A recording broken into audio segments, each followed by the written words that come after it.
Looks like it's working okay. Am I live on my channel? Oh, that looks like me. I wonder if I can hear me if I do this. Am I live on my channel? Yeah, that very much looks like I can hear myself. Hello people. Sorry, I said I was going to do this, didn't I? On probably Tuesday. The day before the pub quiz, yeah. So I think I said I was going to do this on Tuesday, and here we are on Sunday. Sorry. All kinds of things cropping up at the last minute. How are we doing for time? And then the universe ended. Let me go and just say in the Discord. I'll just say I have started. Okay, I have started. Like so. Go and write it in here as well. Right. And hopefully Sarah will be in. She said you'd be in, so I'll give it just a couple of seconds to see if I can see her pop up on the top of my screen. Good Lord, my eyesight's very blurry today. I'd done a stream with Goz the other day, which is up on his channel. He's better at the technology, you know, so he knows how to do these collaborative stream things. That looks like Sarah coming in. Hello. So yes, if you want to see what I actually look like, me and Goz had a bit of a natter on camera the other day on his channel. We planned to go for about an hour. We ended up going for about 2 hours. That's about par for the course with me, isn't it? And we were just talking about the state of standards and also all kinds of stuff. But that's all over there. You've come here to get the last part of the set review, which I really want to get out of the way, to be perfectly honest. It's set feels like it's been out for ages. Bloodghast is nearly in the elite pack, presumably. Is it there now? Shall we have a look?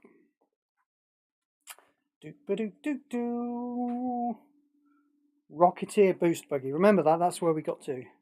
Should we just nip into the shop and see if Bloodghast has actually made its way into the elite pack yet, or whether it's next week? It's probably next week, isn't it? But yeah, I'll be getting one of those, definitely. Why would you not? Yes, I do own too many boosters. You are right. Oh, it's probably coming in 9 hours.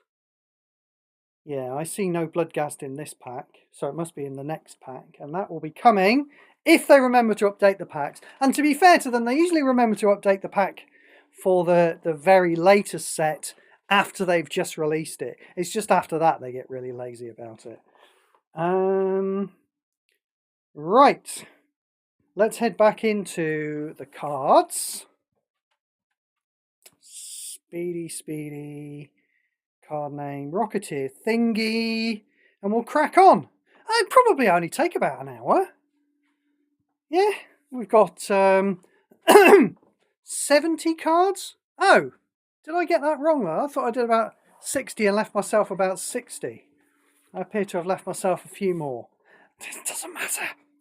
We did the Rocketeer boost buggy. Let us head on to... Oh, it's one of those rubbish lands, right? There we go. We've seen those before. And they're all the same, aren't they? One single gem and a single token. Run over. Target creature you control deals damage equal to its power to the first opposing creature. Right? Obviously not, you know. Sabotage strategic. I mean, this looks bad at 16 mana for a 2/2, doesn't it? At the beginning of the combat on your turn, all opposing creatures get -1/-0 permanently. There are a couple of these effects around, aren't they? Isn't there a... I think there's a Vanguard. I think there might be a Saga in PM2. And they do give things -X/-0 permanently, but it's such a tiny amount that it doesn't really mean anything. It probably does annoy people who are playing with small creatures, and then people are playing with Galter, and You know, hitting people in the face with a black blade like I do probably just don't care about it.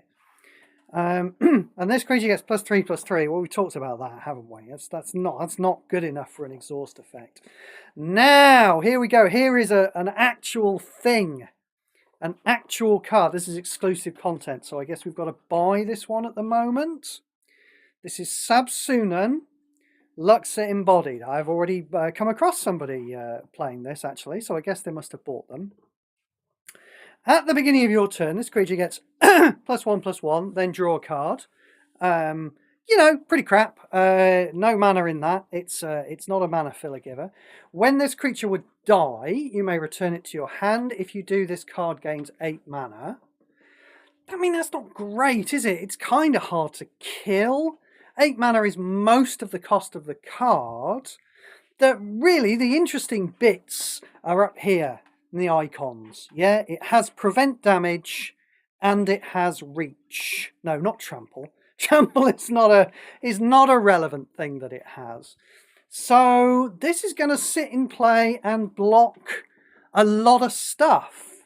And if it dies, it's going to come back to your hand and you're going to be able to cast it pretty quick, and it's going to come back into play. Now, dying, unfortunately, means, you know, being destroyed and going to the graveyard, doesn't it? So there are plenty of ways around it, you know. I mean, true, my favourite card, Requisition Raid. Well, that's my favourite control card. Golden Wish is probably my favourite card to play in Standard, non-stop these days. Requisition Raid is not going to keep this out of the way for very long, but, you know, exile effects, bounce effects like Deem Inferior, there are plenty of ways of getting around it. It's a decent enough card, I think, you know.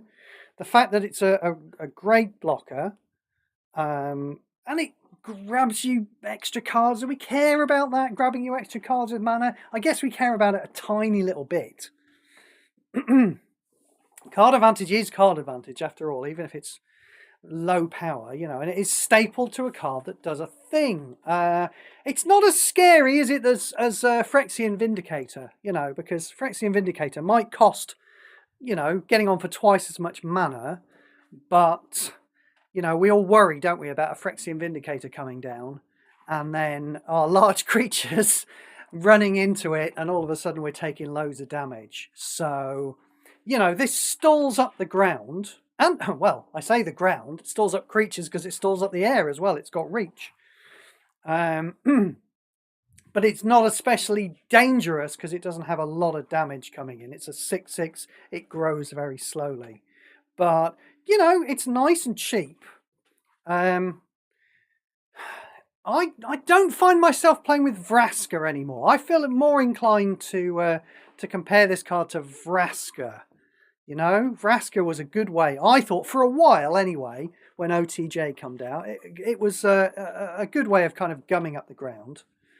It would kill Galters, Vraska, only costs 4 mana, you know.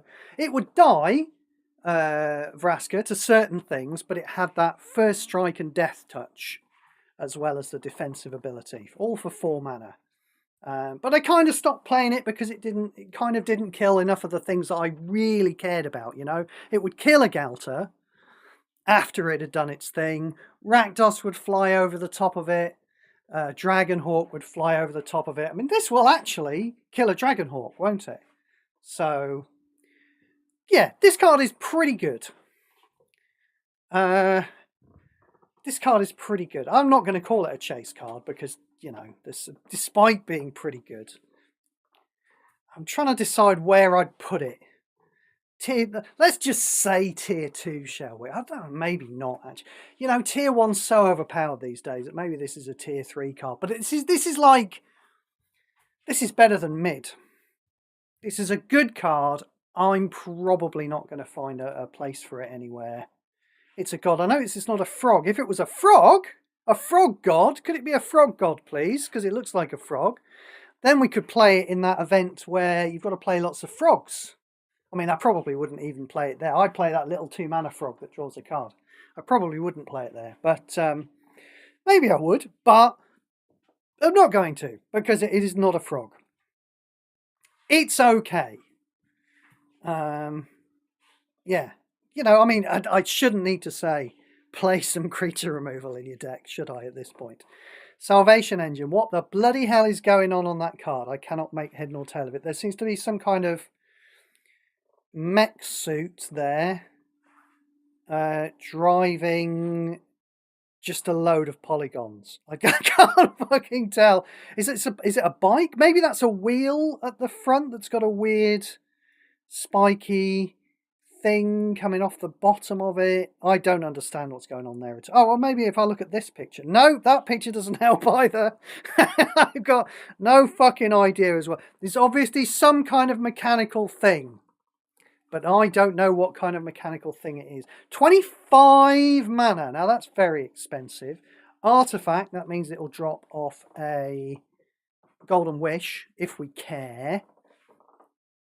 At the beginning of your turn, if you control another artifact, your creatures get +2/+2 permanently. Then return the first artifact card from your graveyard to your hand, not to play. At the beginning of combat on your turn, your first creature gets +6/+0 and gains unblockable and vigilance till the beginning of your next turn. There's not enough in that package, is there? Not enough in that package. +6/+10 is, you know, frankly quite quite small, really. You know, big compared to things like Brawler's Plate, but small compared to things that we would pay 25 mana for, like Galta, you know. And then, you know, just this small permanent boost, an artifact card into your hand. Yeah, we don't give a crap about that one. Rubbish. Samut Driving Force. This is an exclusive. Hang on. Oh, right. That wasn't. I got confused there. It said exclusive content when it's talking about the alt art version of the card. But this thing you can get out of boosters. But as I say, not chase worthy. But this thing you can't get out of boosters. This is Samut. Are we going to find finally maybe all the way into S in the set? Or are we going to find a boost card that doesn't suck? I kind of doubt it, but let's see. At the beginning of your turn, we've got a first strike vigilance here with haste. At the beginning of your turn, if this card is in your hand and doesn't have full mana, reduce the cost of each spell and support card in your hand by X until the beginning of your next turn. And X is your speed value. I don't think we care about that, do we? You know, remember we have to play a boost card before we start gaining speed. And what we need is a land, don't we, with boost? But, you know, maybe that wouldn't be part of the... what we need like a turn one play that's good, that gets you into the game. That's why I'm thinking a land, but it could be any number of things. You know, Overlord of the Flood Pits is a nice turn one card that gets you into the game. But, you know, that has boost and starts you gaining speed as early as possible. I haven't seen anything like that. So I'm not sure we care about the cost of each spell and support card in your hand being reduced. I mean, it doesn't have to be in play, but we've seen cards like this before. We've seen...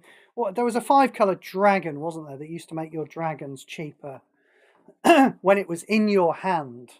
And at the time, this was a long time ago, I was somewhere around background Kaldheim, as I recall it. And at the time, I remember thinking, oh, that's interesting. You know, a card that you don't have to play. It has the effect while it's in your hand. And it turned out to be garbage. And I don't think this is going to be very good either. Boost 3. At the beginning of combat on your turn, your creatures get +X/+0 to the beginning of your next turn. X is equal to your speed value. Well, I don't like it. If this is one of the best cards with boost, then, and you know, we have got to the end of the set, it's unlikely we're going to see a load more. Then I guess boost is yet another mechanic that's going on the garbage heap of history, to be perfectly honest. You know, it's kind of high shit tiery, isn't it? Looks kind of high shit tiery to me, but shit tier nonetheless. Scrap Converter. When the support enters the board, deal 2 damage to any target. Rubbish. Scrounging Sky Ray. Right, it's a ray. It seems to be parachuting. All of that equipment seems to be stuck in its back. It doesn't seem to be carrying that stuff on its back. It seems to be coming out of its back. That looks kind of painful to me.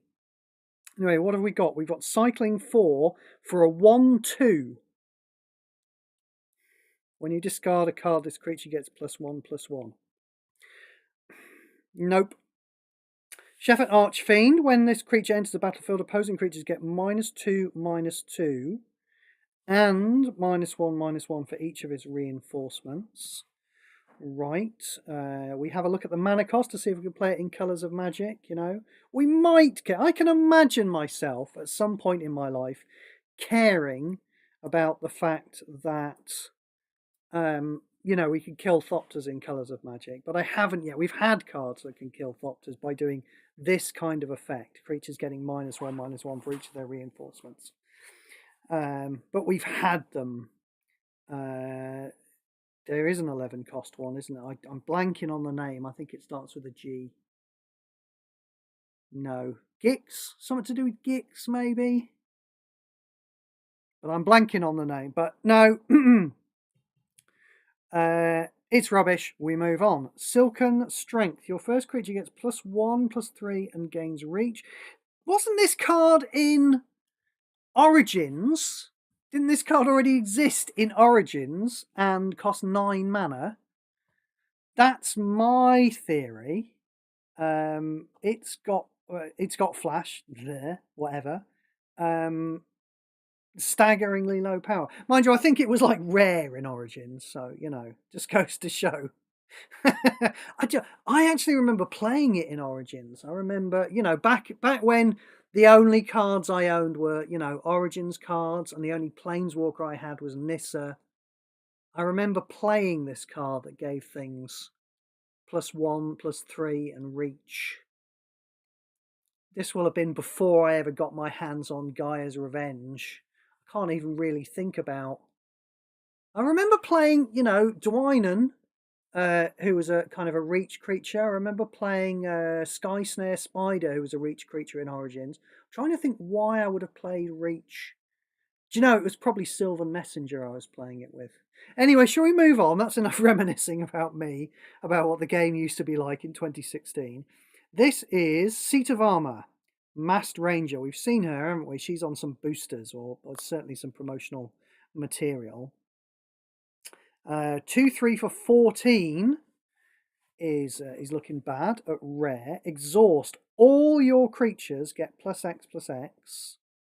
X is the number of creatures you control, including their reinforcements. No, I don't think so. For a win more card like that, you do creature doubler, but we have better than this, you know. Yeah, we've got much better than that. This might die before you get the chance to use the exhaust ability. We don't like it. Skybox Ferry.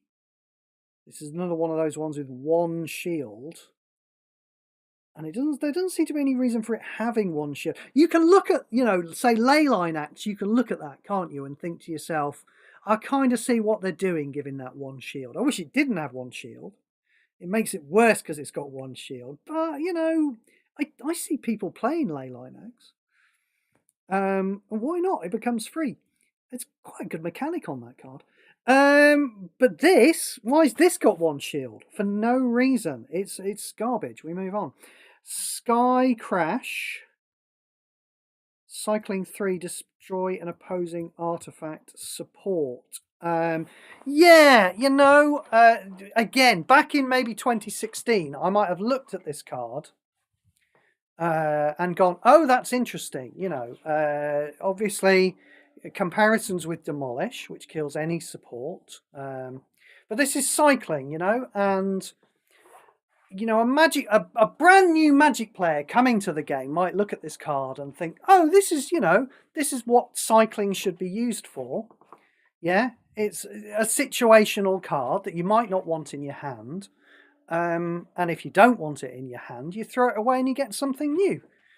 And I might have thought that about this card in 2016, but it's pathetically low power here in 2025. There may possibly be some PvE events where you absolutely know that Greg's going to start with an artifact in play and you absolutely want to get rid of it. I can't think of any off the top of my head. And even so, I'm not sure I care about, even if there was a very specific time where this might be a good card to play, I can't imagine that, not just going in and with my usual strategy and blowing off the board with Demolition Field or Requisition Raid isn't better than that. Sky Serpent Seeker. Oh dear, this is a 1/1. Exhaust. Pick 2 of the first 4 land cards from your library.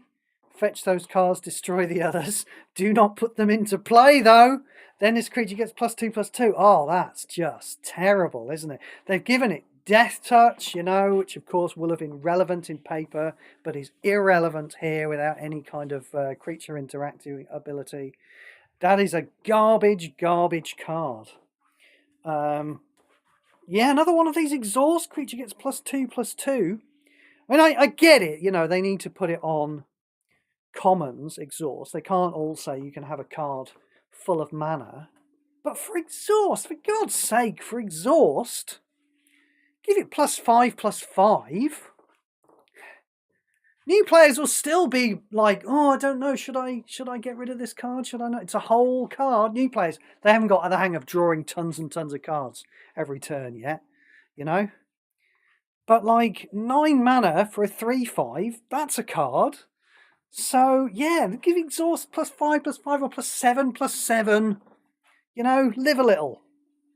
Still garbage. Slick Imitator. Boost 4. When this creature dies, the first spell in your hand gains 9. I mean, fuck off. Spectacular Pilot. That's a card, isn't it? Well, no.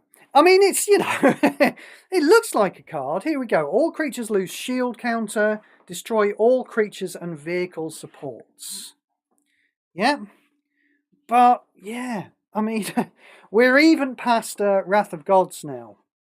It's got cycling.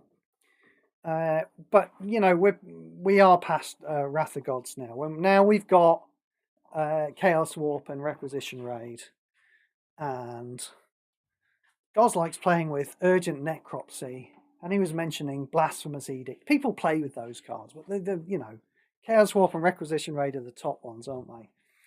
I rarely find myself playing with Push Pull anymore. That's a pretty good card for a Wrath of God. It's a good card, isn't it? There are extra relevant things on this card. The cycling's a bit expensive, but creatures losing shield counter, that is very slightly relevant because loot comes into play with 3 shield counters. Destroy all creatures and vehicle supports. Well, technically speaking, that does blow up a Kylox's Vault Strider. You don't really know that your opponent's playing with a Kylox's Vault Strider. I mean, I certainly stopped playing with Kylox's Vault Strider to play with Chimil, and this doesn't blow up Chimil. So, not good enough in this day and age. It should be. We should be able to print Wrath of Gods and have us look at them. Do you remember when they printed an uncommon Wrath of God for 10 mana? And we thought, yeah, why not? That's a nice tool for newbie and intermediate players to have. That's okay. Not irrelevant. But yeah, Wrath of God just looks bad with the state of standard at the moment. Oh God, they're still doing these. They're still making these drain cards. Why? Why are they doing it? Well, I think we're going to get to a hand discarder, a full hand discarder later on. I think we are. So that's what you want to play over the drain card. I mean, look at that. It's got flash as well. I mean, what a pointless. What you're gonna play that with flash? Are you gonna wait until after your opponent has had the chance to cast his cards before you drain mana out of them. Is that what you're going to do? Artifact Robot Turtle. I mean, that's fucking full-on Mario Kart, isn't it? That's a blue shell if I ever saw one. When this creature enters the battlefield, return target creature to its owner's hand. I mean, this is this is blatantly balanced like a card from 2016, isn't it? You know? Yeah, we would have talked about this in the old days. With when Harbinger of the Tides was the best version of this, but I found myself playing with what's the colourless Eldrazi one that costs 14 mana and puts something on top of your deck. I played with that back when my cards were bad. Not playing with it now. Oh god, then disable this creature as well. Not only is it overcosted at 15 mana, but after it's done a bouncy, it gets disabled and can't even attack. Not that it's relevant, it attacks anyway, it's 4/4. Bad. Bad. Low quality. Bad. Spin out. You'd call it mid-shit tier, wouldn't you? Let's go that far. Spin out. Destroy an opposing vehicle support if you can't destroy target creature. It's a 1-for-1, and so we don't care. I'm honestly, having got this far in the set review, I'm willing to wager that destroying a vehicle support is nothing. We've not seen vehicles, have we? You know, I'm going to carry on talking about Kylox's Vault Strider as the premier vehicle in the set. I don't think we've seen anything in this set that we care about. For example, here is a vehicle. Is this going to be good? Crew 1. At the beginning of your turn, your first creature gets +3/+2 until the beginning of your next turn. Exhaust. This happens once. Create a Racer Pilot token. Then all your creatures get +1/+1. This is rare. This is the type of thing they think we would actually like Spin Out to destroy at 14 mana rather than a creature.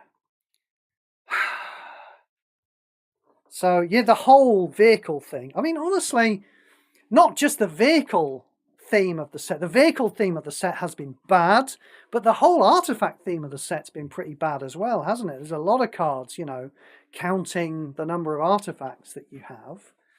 And, you know, what have we had to go with that? If we'd have had servos or gold to go with that, that might have been something. If we'd have had a lot of Thopters, that might have been something. We haven't seen this mass spamming of the board with artifacts.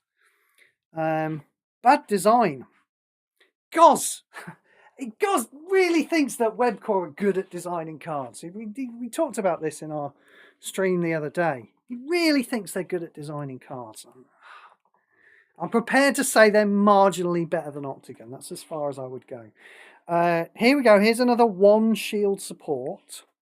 When a support enters the board, pick one of the first 2 cards from your library, fetch that card. Well, look, if you're going to make a support like a spell, it's kind of okay that it has 1 shield. If it's completely front-loaded with a high degree of power, yeah, and then maybe has kind of a low degree of power that sticks around, I wouldn't mind a support with 1 shield like that. But not this one, because this is front-loaded with a very low degree of power, right, fetching 1 card, and then the back end is some more extremely low amounts of power. Your first creature gets +1/+1 to the beginning of your next turn. You know? You're going to have to make it say something like, you can have a card that's full of mana. I mean, you know, you can't. We've talked about this. You can't keep making cards that, you know, instantly get you the next card in your deck and fill it full of mana. But that is kind of what we expect, is that something along that power level is kind of what we expect.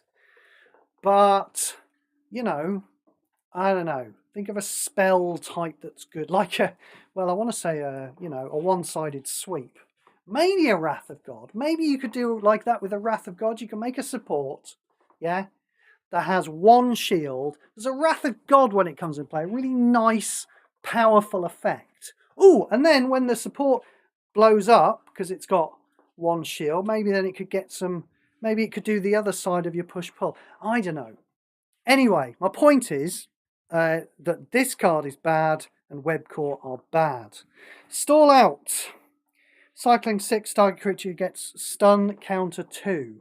I mean, I have a feeling stun counter 2 isn't enough, but people do like kind of playing with stun counters because it is, you know, a reasonably effective way to deal with Galters. That first Galter is going to come into play and it's going to give, you know, Grist or whoever it is, massive advantage. But then if you start to lock it down with stun counters, every subsequent copy of the creature that comes into play isn't going to do anything. So people do like stun counters. I think stun counter 2 is probably not enough, but then I'm not one of those players. I just like to sweep everything off the board anyway. I didn't get a lot of use myself out of Sleep with the Fishes. I know, it's crazy to say that, isn't it? But I really didn't, and that stunned things forever. But I was always just happier absolutely blowing things off the board. Part of it, for me, was to do with the fact that not only did I want to keep my opponent's creatures out of harm's way, I wanted to keep all their supports out of harm's way. So I would play a lot with Void Rend and Endless Detour. And those things didn't combo with Sleep with the Fishes. You know, in order to blow up my opponent's supports with those cards, I had to first blow up his creatures. So it didn't work with Sleep with the Fishes. That's why I didn't play with it. It is a good card. We move on. This isn't a good card. You know, I don't think stun counter 3 would probably be enough on this card, and people would probably it would probably find a way into some people's decks. This 1/1 creature gets +1/+1 and creates an elephant. I'm guessing that's a 3/3. It is so. Obviously, we don't care. Starting column. So, I mean, this would be the land, wouldn't it? You know, I was saying, you know, you start with a boosty land card, yeah? Imagine that. Imagine one of those clue lands, but instead of investigating, it did some kind of boosty thing. Got you started, yeah? Generating mana every turn. And then you could start attacking with creatures and build your speed up. But this version of it, what we get is activate 1, gain 3 mana.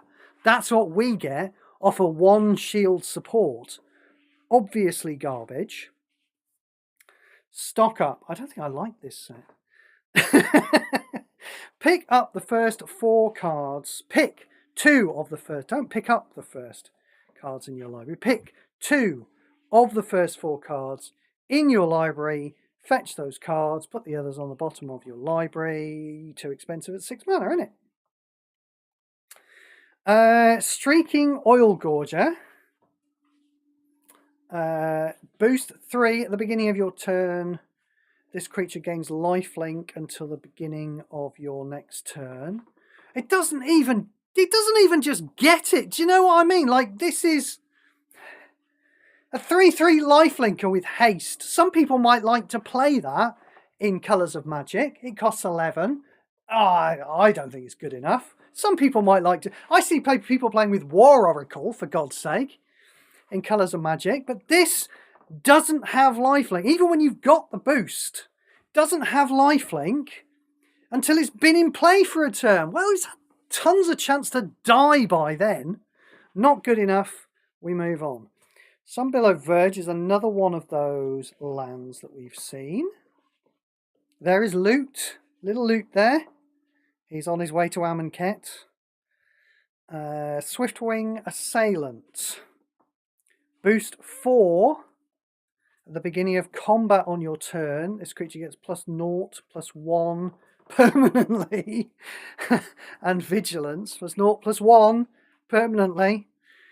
Yeah. Siphon Fuel. Target creature gets -6/-6 to the end of your turn. You gain 6 life.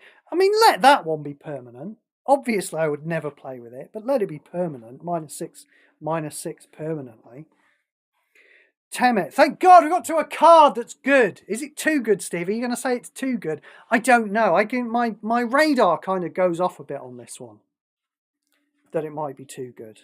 But it's the same radar that goes off when I look at Swarmyard, you know. So people think I really just don't want them playing with any fun toys if I say that this card is too good. So we see what it actually does. Here we go.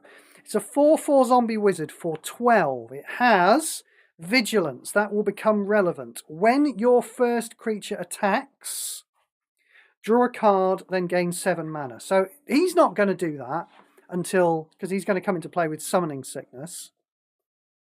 So he's not going to draw that first card straight away and gain 7 mana, but he might, because you might already have another creature in play. It's a little thing. It's not a mana filler giver, is it? 7 mana is a lot less than full mana, especially in this day and age when we're all quite happy to throw 20 mana cards in our deck because we're playing with other mana filler givers that actually fill them up, you know. And also mystical teachings. So, I mean, it's cute drawing a card and putting 7 mana into it. In the last iteration of Standard, we'd have looked at that. But there is more. When you draw a card, reinforce all zombie creatures you control. Now, this is a zombie. And you draw a card every turn for free, just because that's how the game works. And he has a mechanic built into him that draws a card. Yep, so you play him, you've got a 4/4, right? Next turn when he attacks, he's attacking as a 12/12 at least. Because he triggers when he attacks. So by the time he deals the damage, he's seen you draw 2 cards that turn. And then on top of that, you could play any other number of things that draw cards. Like, for example, Overlord of the Flood Pits, I'm a big fan of. I don't think that's a horror, isn't it? That's not a zombie. So that would be 2 more cards, yeah, when you play that and when you draw that, you know. Days Undoing, that's going to draw quite a few cards, isn't it? Plus 20, plus 20. He's not just pumping himself up, he's pumping other zombies as well. Now, I don't know if there are any other zombies, but there might be. He's good enough. He's powerful enough just pumping himself up, isn't he? If you throw some extra draw effects in there. So, so I'm going to say something intensely irritating now, which is that he's probably too good and also not good enough at the same time. Ah, what are you talking about, Steve? You're just saying things to wind us up now, aren't you? Well, like I say, the thing about him being too good is he just kind of sets my radar off, but he's probably not. In this day and age, in the way that Standard goes, he's probably kind of fine. Because at the end of the day, he's a large creature without haste. You do have chance to kill him before he attacks you. Why am I saying he's not good enough? He's not good enough for me, on the other hand, because of Huntmaster of the Fells disease. This guy definitely has Huntmaster of the Fells disease, you know? In a lot of places in this game, you have to complete your objectives first, don't you? Before you win. And that is the problem with this thing. One of the superb things about Overlord of the Flood Pits is it's absolutely tiny. It gives you this massive advantage with cards and mana straight from the start of the game. But there's no danger of accidentally killing your opponent too fast with an Overlord of the Flood Pits, you know? Whereas with Temet, there absolutely is going to be a danger of killing with him too fast. Now, fair enough, you can say, well, just don't play him early then. But if you don't play him early, you're losing that whole card advantage and mana aspect of him, aren't you? You know? So I feel like he's not going to see any play from me. In a lot of places where there are objectives, because yeah, he'll win too fast. I guess I might end up playing him midweek in some places. You know, I do play win more cards in in Training Grounds. I do play just massive, massive things that just win the game as fast as possible.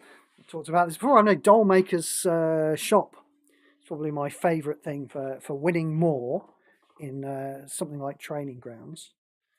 So in conclusion, this is a good card that is too good and also not good enough. It's not too good, is it? It's not too good. Calling it too good is silly. It's too good for, you know, the olden days. It is not too good for current standard. It's a neat card, but I worry that it grows in power too fast to give you time to complete any objectives that you want to have. Not bad. Some people really enjoy playing with that card.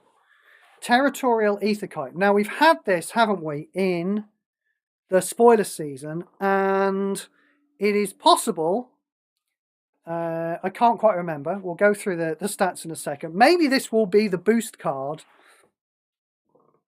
that is not shit. I mean, that doesn't make the whole mechanic good. If there's a whole mechanic and there's only one good card with it. But, you know, it would be nice if there was... It would be nice if there were more than one good card with boost. But, you know, failing that, it would be nice if there was one good card with boost. Let's see what it does. 13 mana, 6/5 haste. Okay. I mean, immediately with those kind of stats, we're looking to be in high shit tier. When this creature enters the battlefield, it gets plus X plus 0.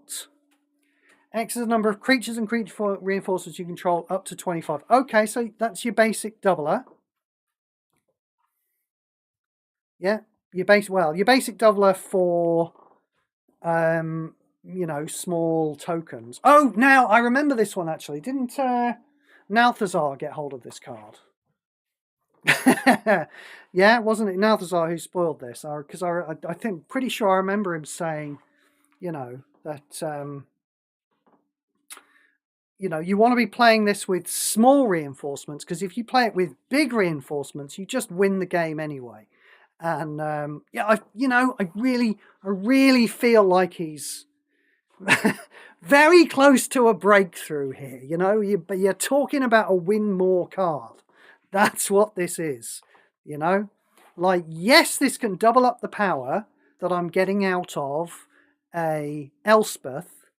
Yeah, an Elspeth Archangel. But do you know what else can double up the power of getting out of an Elspeth? Just having Elspeth in play for some more turns. That's another thing that can double up the power. Right, so we've got plus X plus 0 on this 6/5 creature for itself. And then we're boosting 2. It deals damage equal to its power to the opponent's planeswalker and the first opposing creature. Yeah, so, you know, okay. So if we do have a stack of Thopters, or a stack of 1/1, whatever the hell they are, you know, it's almost like we're getting double bite out of them, because this gets plus X plus 0. And then we're getting a third bite out of them, because this is going to deal damage to the planeswalker and their creature. The problem is that it's entirely win more. You know, if you're in that situation where you have a huge stack of tokens in play, and then you play this, yeah, you're probably in a very good situation anyway. I mean, yeah, it's win more. That's pretty much all I've got to say about it, really. It's high shit tier, yeah. I'm loath to put it any higher than high shit tier, but I probably should, because, you know, I'm a big old pessimist, and I always like my cards to work, you know, from after Greg has just blown everything I own off the board at their lowest point of power. But, you know, most of the time when you use a card, you're not at your lowest point of power, so it's win more. That's an uncontroversial thing to say, isn't it? The Last Ride. Did we determine if Duskmorn was driving cars? I watched a video on YouTube earlier today. It was talking about the flavour of Aetherdrift. And he said, can anyone name the 5 teams in Aetherdrift. And then he said, do you even know if there are 5 teams or 10 teams? No, I've got absolutely no idea what the teams are. You know, we can all name the houses, can't we, in the guilds, I'm sorry, in Ravnica. You know, and I could probably name most of the houses in Strixhaven as well. And all of the different factions in Tarkir and all the shards. Do I have any idea who the teams are in the Aetherdrift? No, I bloody don't. Anyway, we're moving on. It's another one of those one shield supports. Such a weird design space to shift into, isn't it? Let's make cards bad, but not give them anything that any reason for us making them worse. I don't know. Maybe this card will be great. Let's read the text. At the beginning of your turn, your first creature gets +X+X. Right. X is 13 minus the number of vehicle cards you control. Right. This is a better way of doing it, isn't it? We've seen a lot of cards that say, you know, for all of the artifacts, all the vehicles you have in play, you're getting +1/+1. But you're not likely to have many of them. So we're probably going to get more out of a card if it looks like this. If you just play this for 5 mana, notice, this is your only vehicle. Your first creature gets +12/+12. That's quite a bit of an extra swing, isn't it? For 5 mana. Shame about that 1 shield. The end of your turn, you draw a card and lose 2 life. Yeah. There's a place for really cheap cards that draw cards, you know. Obviously, if you want to spend a bit more mana drawing cards, you want to play with Loot and Dragonhawk and things like that. There's a place for Curse of Surveillance-like cards. I've always liked Curse of Surveillance-like cards. And in fact, the Curse of Surveillance card I play with at the moment is Overlord of the Flood Pits, isn't it? So, yeah, not enough effect on there.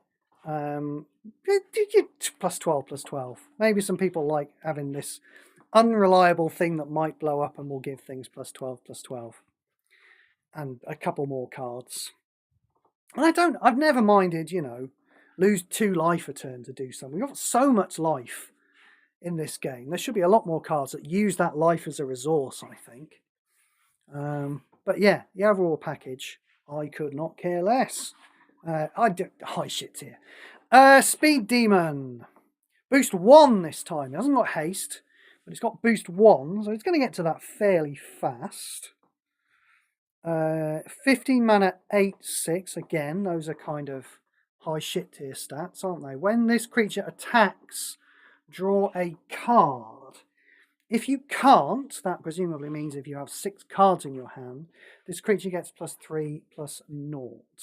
Boost 1. At the end of your turn, gain X mana. Then you lose X life. X is your speed value. I mean, you can't make this card in a world where you've got Dragonhawk, can you? We have mana filler givers, thank you very much. And this isn't giving us nearly as much mana as a mana filler. That's all it basically does, you know. It grows a little bit, yeah, okay. It's got a little bit of power and toughness. But yeah, Dragonhawk, thanks very much. We move on. Thopter Fabricator. Oh, is this going to make a load of Thopters? Oh, okay, yeah, this is, in fact, going to make a load of Thopters. Maybe this will be all right in Colours of Magic. Maybe it will be. I don't know. I don't feel we really need to make your stack of Thopters much bigger. Maybe some people will like it, though. Anyway, what it does is, when you draw a card, create a Thopter token. That's certainly creating more Thopters than we've seen on a lot of cards, isn't it? You need to be doing some work to make those Thopters.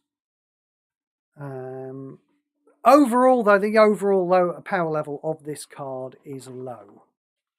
So, yeah, Some people might like it for Colours of Magic. I really don't think I do. You know, the type of cards that I play to go along with my Thopters in Colours of Magic would be, number one, I would play like blue gem conversion cards to make more Thopters like that, to make more blue matches on the board, because I'd also get loyalty doing that. And then number two, I've always liked playing cards that like make my Thopters into bigger things.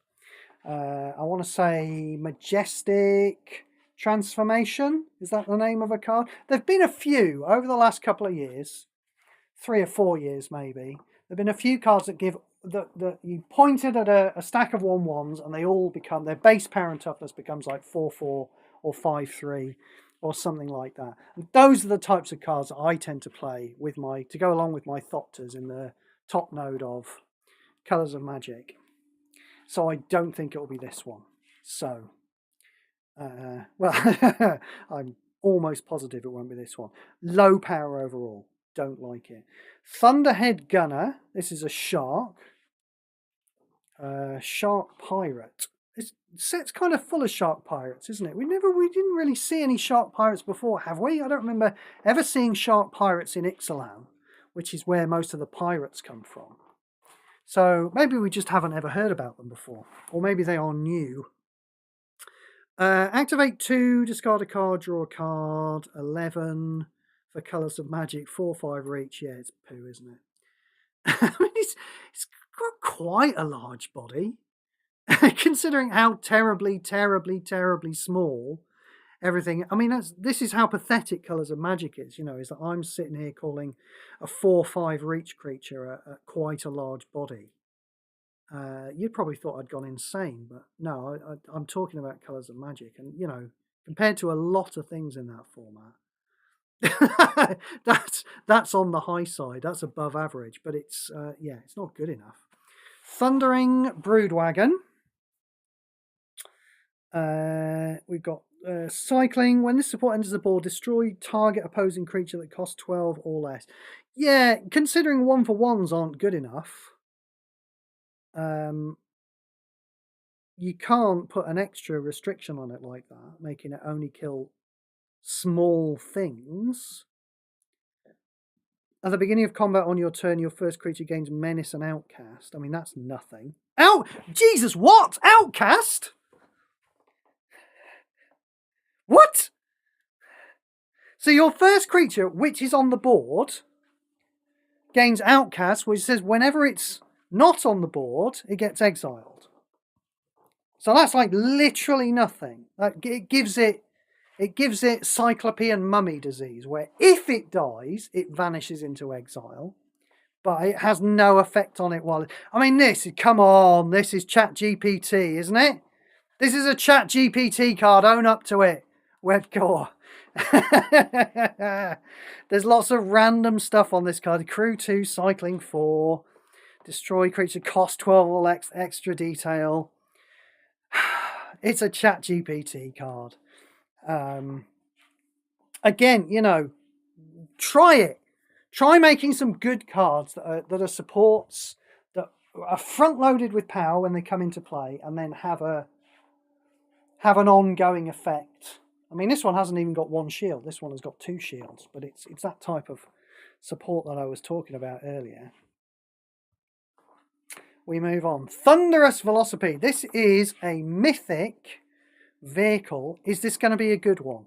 When a creature enters the battlefield under your control, if its base cost is 15 or less, it gets +2/+2. Right? And if it's 16 or more, it gets +5/+5 and trample. Galta care much about that? +5/+5 and gaining trample? I don't think it does. Does Rakdos care about that? You know, Rakdos is 16 in it. It's going to get the +5/+5 and trample. Does it care? No. When a vehicle support enters the board under your control, that support gains 1 shield. I mean, fuck off. This is a mythic vehicle. This is the racing set. You're supposed to be really showcasing vehicles. And it's just, I don't even want to put that into a high shit tier, to be honest. Okay, maybe it can be low high shit tier, but shit tier. What have we got here? A crappy defender. When this creature enters the battlefield, if your opponent controls more cards than you, come on, ChatGPT, surely. Why is that? Why did that balancing effect need to be on the card? Why doesn't it just create? It'd still be fucking worthless if it created a gold token all the time. We move on. Transit Mage. Okay. He doesn't look like a mage to me. I've got to say, he does not look like a mage to me. But, you know, maybe. I'm not a wizard myself. I don't know what the average wizard really looks like. When this creature enters the battlefield, the first artifact card with the greatest mana cost from your library and put no mana in it. We don't care then, do we? I mean, we need to be going back to half mana, I think, don't we? Really, you know. Look, we've got good cards in standard at the moment that do half mana. We've got Overlord of the Flood Pits and Chimel. I play with both of those all the time. Half mana is fine. But no mana, definitely not good enough. And never will be again. What do we got here? Destroy a random opposing creature in blue. I mean, that seems a little out of colour for blue, doesn't it? I'd be fascinated. Do you know, I'm actually going to go over to my PC.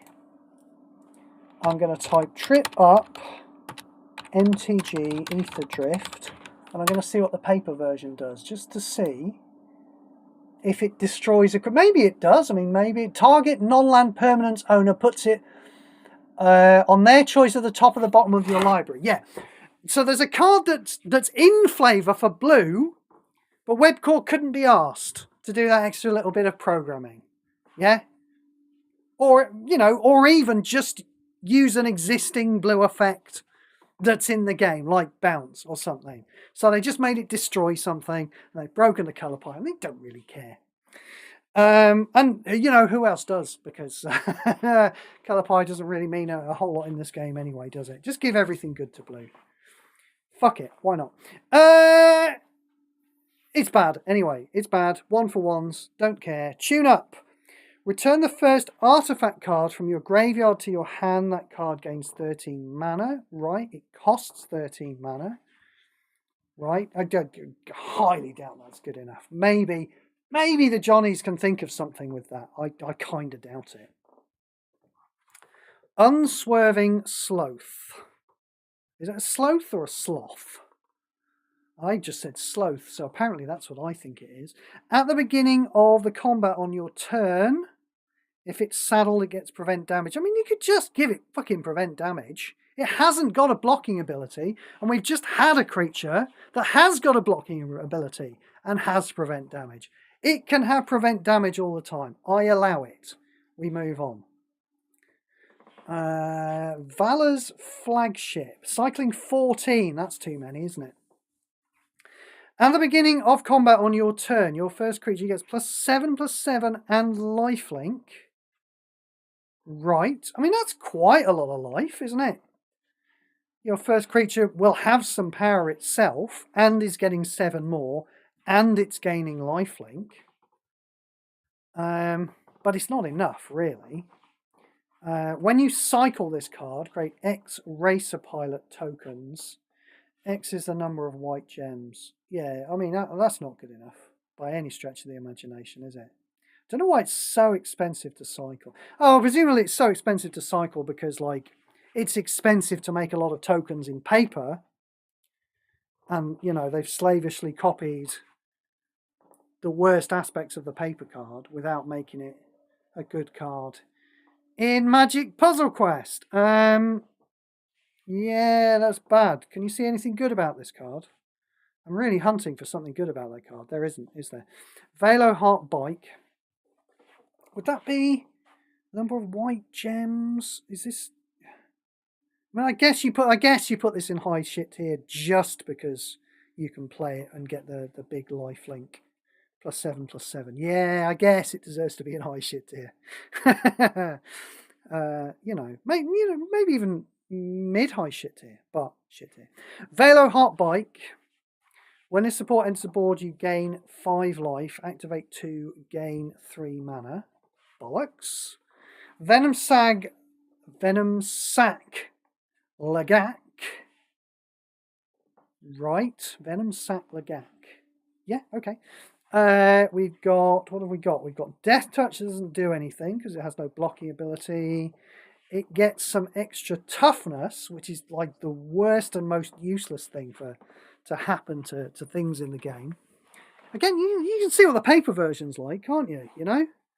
Like in paper, there's the elements of good design there, you know, because you've got a Death Touch creature, you know, it might block and it might die, but it's also got this thing where its toughness might bump up. And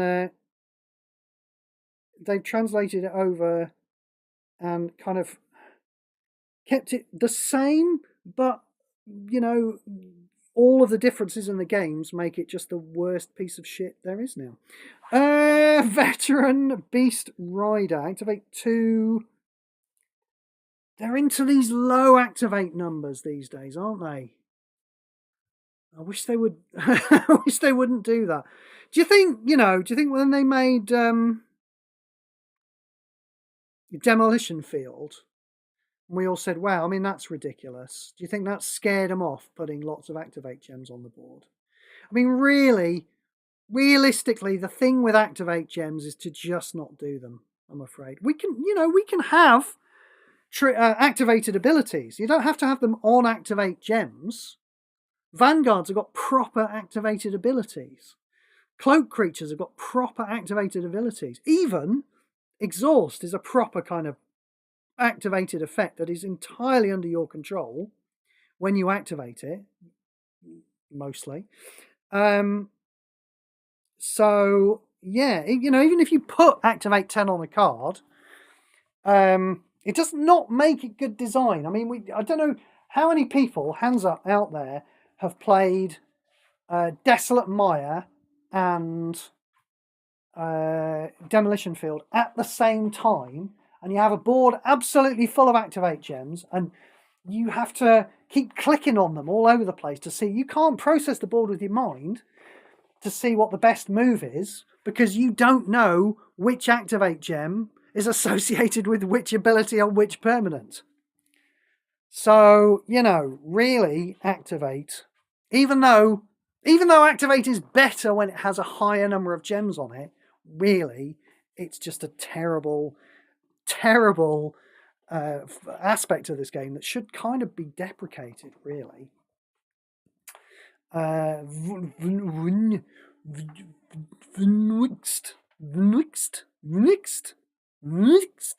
Verbo's Host. This is a homunculus. Now, he has got boost 5, but no power, so he's not going to help you by attacking. Build up your speed. 15 mana. When you draw a card during your turn, create a Racer Pilot token. Now, we've seen a few of these, haven't we? You know, we have that Thopter thing when you draw a card. It's making Thopters. One might say that that Temet, who was powering up, he does that when you draw cards. That's in the same ballpark. That is kind of interesting as a mechanic. Putting creatures in play when you draw cards. That's kind of okay, isn't it? Boost 5 at the beginning of your turn. Draw a card. Then your creature cards gain 5 mana. I mean, it's the old problem here with mana filler givers existing, you know. And then they put boost on top of that. That's the really weird thing. Yeah, like without boost, you would still play loot over this, wouldn't you? Even if it did that every single turn, draw a card, then all your creature cards gain 5 mana. You know, and it's a little different from mana filler giver card because it's putting mana into all your creature cards. But it's not like you're playing with 6 creatures in your deck of 10 cards, is it? So you're already not playing this card over Dragonhawk or Loot or whoever.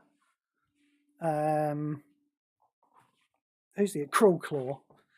And then they've put boost 5 on the end of it as well, so it doesn't even start doing that for, well, a considerable number of turns, because this doesn't build up speed. Bag of shit. Oh, I mean, okay. I suppose you are going to draw cards naturally on your turn. That will put racer pilots into play, and that will build up your speed. But it's still going to take 5 turns, you know. Just poo. It's poo. It's poo. Sorry, it's a poo card. Just going to keep saying that for a bit while I find the next card to go on to. Voyage Home. When an artifact card enters play under your control, if this card is in your hand, reduce this card's cost by 2. Okay, I'm immediately thinking, yeah, the Thopters in Colours of Magic will help me pay for this card. Do I care is the question, because the effect is discard 2 cards and draw 3 cards, gain 3 life. I mean, no. They could definitely put that mechanic on something, couldn't they? Yeah? Definitely put that mechanic on some other cards and give us some nice big threats we can play with in Colours of Magic. Of course, it only works in the one node of Colours of Magic. It is the bottom node that's more problematic than the top node anyway, you know. But yeah, again, I don't think the Johnnies are going to find anything to play with in there. Discard 2 cards and draw 3 cards, gain 3 life. No. Voyager Glide Car. When a support enters the board, surveil 1. That's piss weak, isn't it? At the beginning of the combat on your turn, if you control 2 or more creatures. Wow, that's low power. Wow. It's not even just giving your first creature a boost. You have to have 2 of them in play. Garbage. Voyager Quick. I know there are some good cards. We've seen one today, haven't we? Subsunum was a decent enough card. Temet, yeah, that was a good card. But a lot of these cards are really annoying me. Voyager Quick Welder. Beginning of your turn, the first artifact in a card in your hand gains 2 mana. You know, nice and cheap, but not nearly an expensive. A powerful enough effect.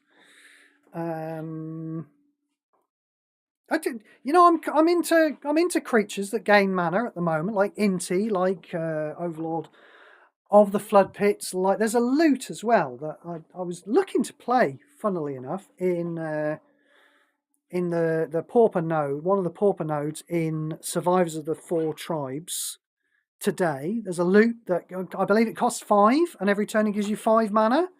That's interesting, isn't it? That's kind of an interesting card.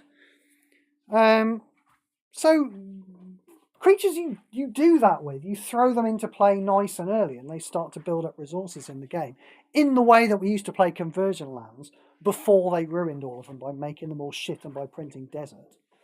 I'm into creatures that do that, but this is a terrible one. Walking Sarcophagus. Oh, look, I've started mastering this one. Boost 4. At the beginning of combat on your turn, this creature gets +1/+2 until end of turn. Right, don't do me any favours. Here is another one of those lands, which we don't like. Waxen Shape Thief. Thank God, we've got to a card that's okay. This is genuinely interesting, this one. We've got Cycling 6 and Flash. Okay. When this creature enters the battlefield, gain control of target opposing creature. That creature gets +1/+1. Then destroy this creature. So there's some weirdness going on this card. This is basically a spell, isn't it? You know, why is this a creature? That's a little confusing.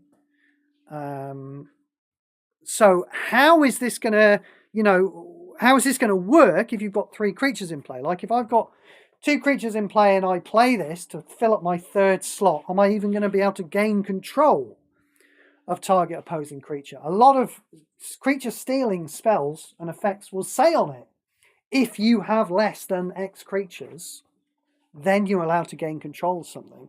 This decided to be confusing and not tell you that, so we don't know how it works. It might whiff, or I might be able to steal your creature anyway, even if I'm full of creatures and build over one of my creatures. We would hope it works like that. It better work like that, otherwise it's probably not going to make the cut. But this is a flash card that gains control of an opposing creature, and considering I am quite concerned about Bloodghast, yeah, and the fact that, you know, when you kill a Bloodghast, most of those Bloodghasts, if not all of them, are going to go into your opponent's graveyard. Yeah, you know, if you got, like, someone plays Gather the Pack, yeah, and then a land, boom, 40 powers worth of Bloodghast coming at you, yeah? Now, if you kill all of them with a destroy effect, they all go in the graveyard, they all come back when somebody plays a land. If you bounce them, I think all but one of them go in the graveyard. That means 3 of them come back when you play a land anyway. But this is kind of a way around that, you know? It needs to have flash because Bloodghast has haste. And if you gain control of that stack of creatures, it means they're not hitting you anymore, and you've not put them into the graveyard for them to come right back at you. So that's why I'm particularly interested in this card, you know. We don't know what it does when you have 3 creatures in play. And if it just whiffs when you do that, it's going to be pretty terrible, isn't it? But, you know, I'm intrigued. I'm definitely intrigued to get hold of this one. I might find, you know, it's along the lines of a 1-for-1, isn't it? It's kind of a 2-for-1, isn't it? Because you're killing one of your opponent's creatures with 1 card. That would be a 1-for-1, but you're also gaining it yourself. So it's a 2-for-1. Is that good enough these days, or am I always just going to want the raw power of Requisition Raid? Requisition Raid, of course, doesn't have flash, but then again, I do have Deem Inferior, which does have flash. I don't know. I'm intrigued by this one. I'm going to be looking out for it. I'll give it some tests and see what I think. It's probably not going to make the cut, but I'm intrigued by it. It's, as I say, it's kind of over-engineered to me, making it a creature. Definitely giving that creature +1/+1. What the fuck is that about? But with the cycling and the flash, yeah, I'll be looking out for that card. Oh, that's calmed me down, hasn't it? Actually getting to talk about a card that might be relevant to the game for a change. What have we got here? Cycling 6. When you cycle this card, destroy a random opposing artifact or enchantment support. I mean, honestly, this really needed to say non-token, didn't it? Artifact or enchantment support. That's always the big problem with things like this, is that, you know, it's too easy for, you know, too many planeswalkers and cards to just spam the board with tokens. Pajami is the worst offender, isn't he? Always fucking spamming the board with tokens. You know, Demolish is quite a good card. Well, was 2 or 3 years ago. I was still playing with Demolish, no more. But Pajami laughs in the face of it. Oh, really? You think your Demolish is going to pick out my Hixus, do you? From amidst that sea of token supports. Yeah, good luck with that. So this needs to, at the very least, say non-token support on it. But it is low power and bad, you know? Like, does anyone want to play this as a 3/3 reach creature? No. So it's basically just cycling to do the random opposing artifact or enchantment support. Fuck it! Give it targeted random opposing artifact enchantment support. What's it called? What's it? Crystallize! Let it crystallize something. Why the hell not? Not good enough.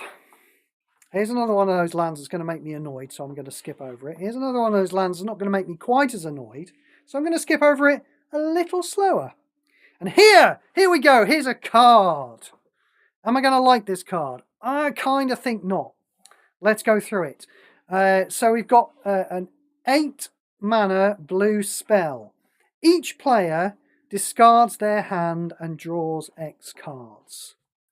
Then gain X mana. X is the number of cards discarded in this way. So what we're looking at here is a card that is very, very similar to Time Reversal. Time Reversal is a card that I played a lot in the last iteration of Standard. Before Standard rotation, I deeply appreciated the fact that Time Reversal was kept making Greg throw away Galters and tempt with discoveries and golden wishes, maybe. I would, you know, take great pleasure in throwing away cards like that with my Time Reversal. And I was also using it at the time to pair up my Wrenn and 6 Vanguard, which, you know, is long gone from Standard now. So filling up the graveyard was one thing, and then shredding all the mana out of Greg's hand, even though it, you know, gave him a hand of cards back, it would shred all the mana out of it. And also, you know, putting an appreciable amount of mana into all the cards in your hand, you know. Now, Time Reversal used to give you X mana, where X was the number of blue gems on the board. So sometimes that would be pretty poor, and you'd only get 4 or 5 mana, and most of the time you could count on it being, you know, 6, 7, yeah, so casting a Endless Detour, or maybe casting a Void Wrenn. Sometimes you'd even have 12 blue gems on the board, and you'd Time Reversal into another Time Reversal, and you get really annoyed by that because it would auto-cast. I really hope this card doesn't auto-cast. Jesus Christ, Webcore, learn your bloody lesson, for God's sake. Maybe it doesn't. Maybe they've done it properly for a change. I doubt it. So, those are all the reasons I love Time Reversal. This is a cheaper version of Time Reversal. Yeah, does all of those things, basically.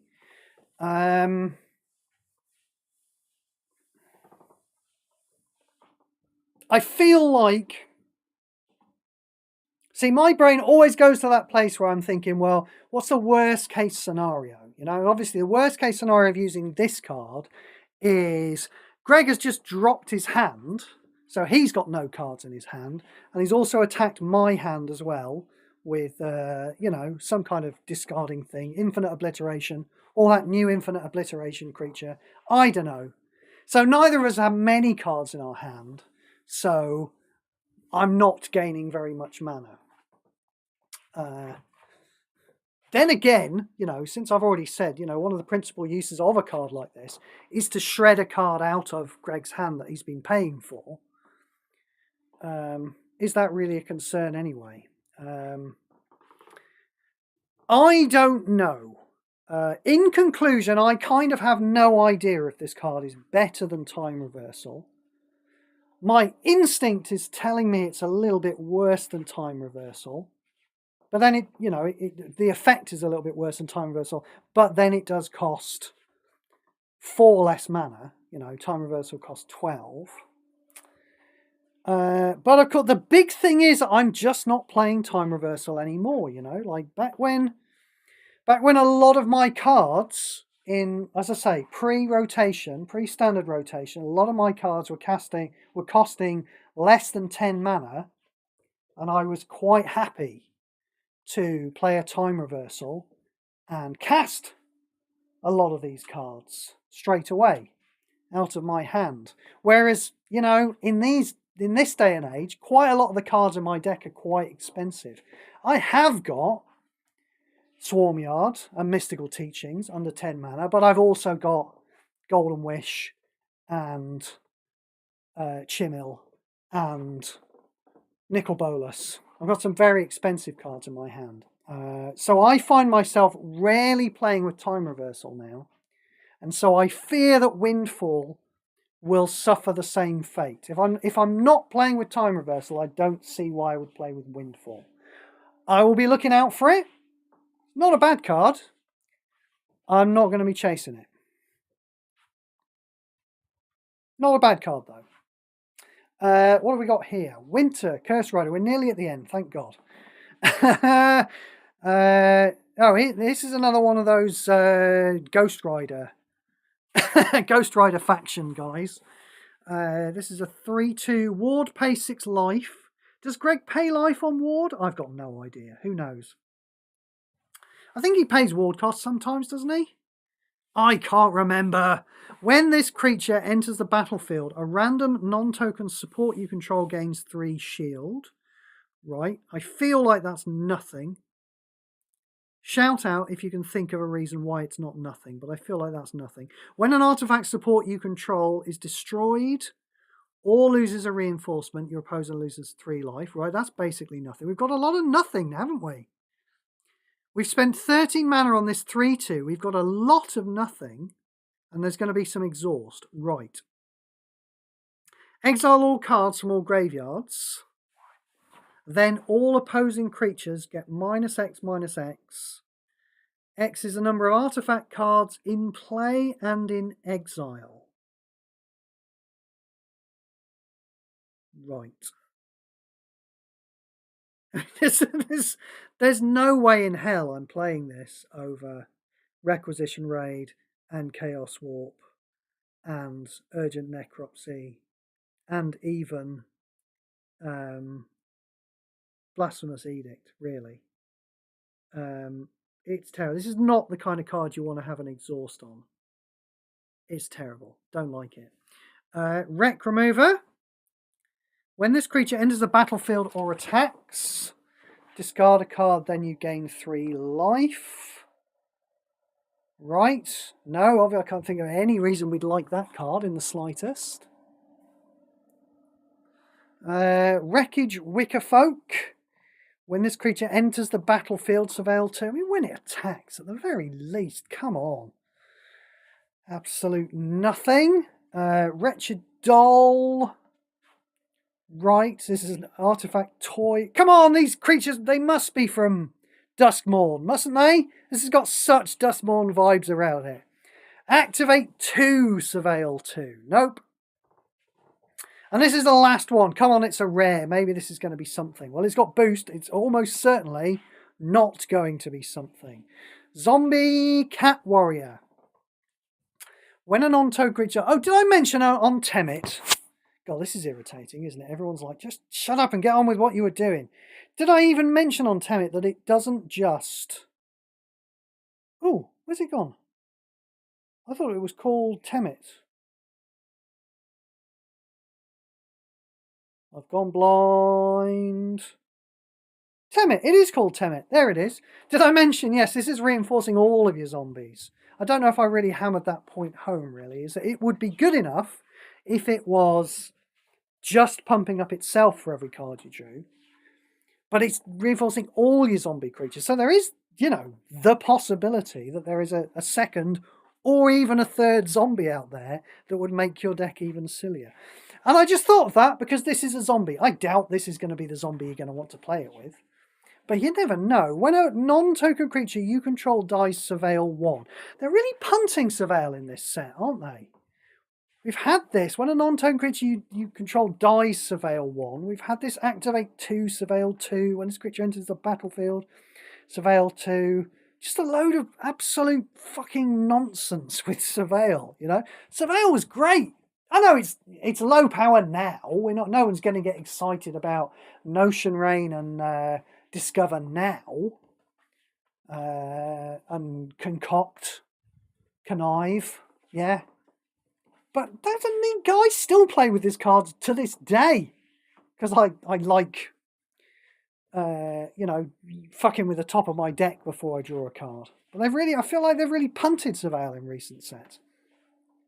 What have we got now? Oh, and that was it before we get to Boost 5. Boost 5, when a non-token creature dies, create a zombie token. This effect can trigger up to 3 types a turn. Right. I don't even care. Make up your own mind about that. Hint, it's garbage.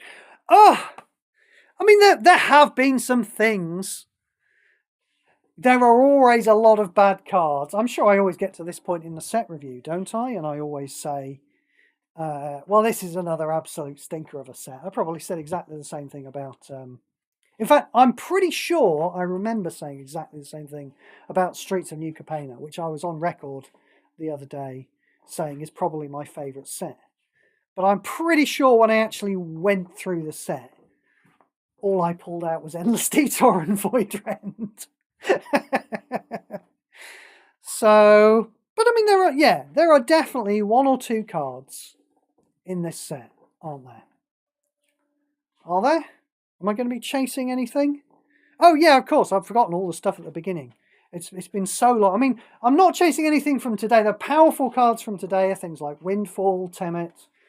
I'm not going to be chasing those things, but I think they're interesting. You know, the Steely card.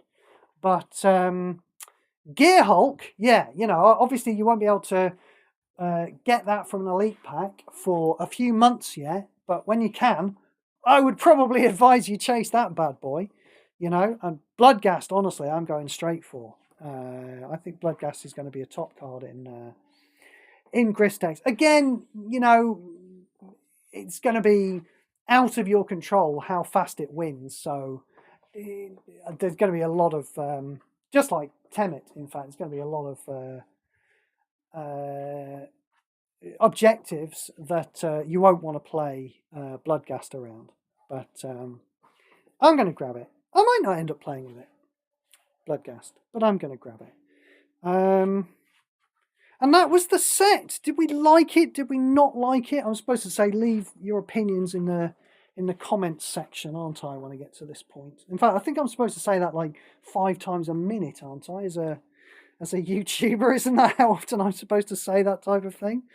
But that was the set. Hate the design generally. You know, a lot of the generalized design, things like boost. Can't even really get excited about cycling coming back, you know, but we'll see how it goes, cycling. And I really don't like the fucking wacky races type. You know, there's all this Tron, Akira stuff that they're trying to get us to be into in a Magic the Gathering set, for God's sake. But that was that. Thank God it's all out of the way and we can all go to bed now. Maybe not all of us, but certainly me. Thank you so much for being around. And the next set is Tarkir Dragonstorm, isn't it? It's going to be the next set. Now I'm quietly hopeful for that set because it's going to be a 3-color set, presumably. Tarkir was the wedge set. The Khans of Tarkir was the original one. That was a wedge set. And that meant a lot of 3-color cards, just like Streets of New Capenna. Now, New Capenna, a lot of the cards in that were good because they were 3-color, you know. Octagon translated them over from paper, and in paper, having a card having 3 colors is a major downside. But in this game, it's nothing. It's an advantage, to be honest, because more people can play with it. So cards in paper tend to be more powerful if they're 3 colors. So there's the possibility that we're looking at a new Streets of New Capenna. Yeah, that'll be nice. That's the dream. That there's going to be just tons of playable cards. Maybe once again we will see some playable uncommons. Imagine that. But that's going to be a while. And then, of course, this year, we're going to find out if we're getting all this Universes Beyond stuff. But that is beyond the remit of this particular stream I'm doing here. Thanks so much, everyone, for being in. And I shall bid you good night. Which button do I press? That's that one. Bye-bye, everyone.